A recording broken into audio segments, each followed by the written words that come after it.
Title দেখা ডরায়েন না, এই টাইটেল দেওয়া ছাড়া উপায় ছিল না।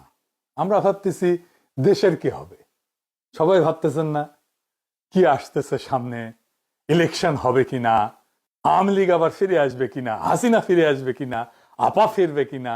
কিন্তু এর চাইতে জরুরি প্রশ্ন হইতেছে, আমি আপনি বেঁচে থাকবো তো, আমাদের সন্তানেরা বেঁচে থাকবে তো।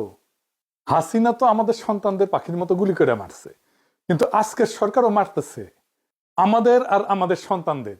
তবে ধীরে আসেন একটু বিস্তারিত বুঝে দেখি। আলাপ শুরুর আগে একটু গৌরচন্দ্রিকা করে নিই। আমি বাংলাদেশের মানুষের অনেক বাস্তব সংকট মোকাবেলার জন্য বেশ কিছু সমাধানের পথ বাতলাই দিছিলাম।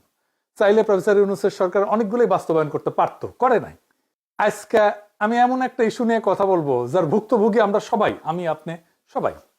আর এই সমস্যা আমাদের স্বাস্থ্য, আমাদের জীবনী শক্তি, আমাদের জাতির প্রোডাক্টিভিটি, উৎপাদনশীলতা একেবারে নিঃশেষ করে দিচ্ছে। আমরা যেন একবারে দাঁড়াইতে না পারি সেই ব্যবস্থা করতেছে।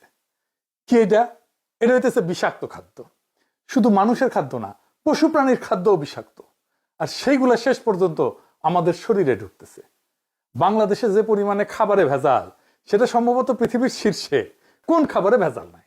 দুধ বলেন, শাকসবজি বলেন, ফল, মশলা, আচার, আইসক্রিম, মাছ, কোনটা না? প্রত্যেক দিন আমরা নিজেরা বিষ খাই, সন্তানদের মুখে বিষ তুলে দিই। রেস্টুরেন্টে যে রান্না হয় সেটাও পচা। বাংলাদেশ সম্ভবত একমাত্র দেশ যে দেশে 5 স্টার হোটেলে খাইলেও পেট খারাপ হয়। ব্যানে ভ্যানে করছি না। একবার শেরাটন হোটেলে খাইছিলাম 2006 সালে, আমার নিজের টাকায় না, আমারও তো টাকা নাই শেরাটন হোটেলে খাওয়ার মতো। অফিসের বস ফ্রান্স থেকে আসছিল, ও খিলাইছিল। ওরে বাপ, রাত থেকে বমি আর পাতলা পায়খানা একেবারে ডাইরেক্ট হয়ে গেছিল। হাসপাতালে ভর্তি হইতে হয়েছিল, তার সাথে জ্বর। যাই হোক, কারো কোনো ভ্রুক্ষেপ আছে? এই যে খাবার দাবারের যে অবস্থা, আমরা যে বিষ খাইতেছি, কারো কোনো ভ্রুক্ষেপ নাই।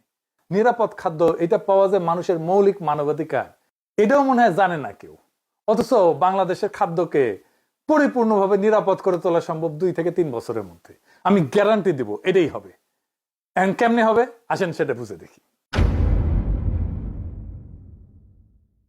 আচ্ছা, আপনাদেরকে জানা আছে যে আমাদের কোন কোন সরকারি প্রতিষ্ঠান আর কতজন লোক এই যে নিরাপদ খাদ্য নিশ্চিত করার জন্য কাজ করে? আমরা পয়সা দিয়ে পালি সরকারি কর্মচারী, জানা নাই? আসেন সেটা দেখি। বাংলাদেশে নিরাপদ খাদ্য নিশ্চিত করার কাজে একাধিক প্রতিষ্ঠান যুক্ত আছে। এগুলো খণ্ডিতভাবে কাজ করে, আপনি কল্পনা করতে পারবেন না যে কত লোক কাজ করে। তাও আপনি যেই তিমিরে ছিলেন সেই তিমিরেই থাকতেছেন। আসেন এক এক কইরা দেখি। বাংলাদেশ নিরাপদ খাদ্য কর্তৃপক্ষ, BFA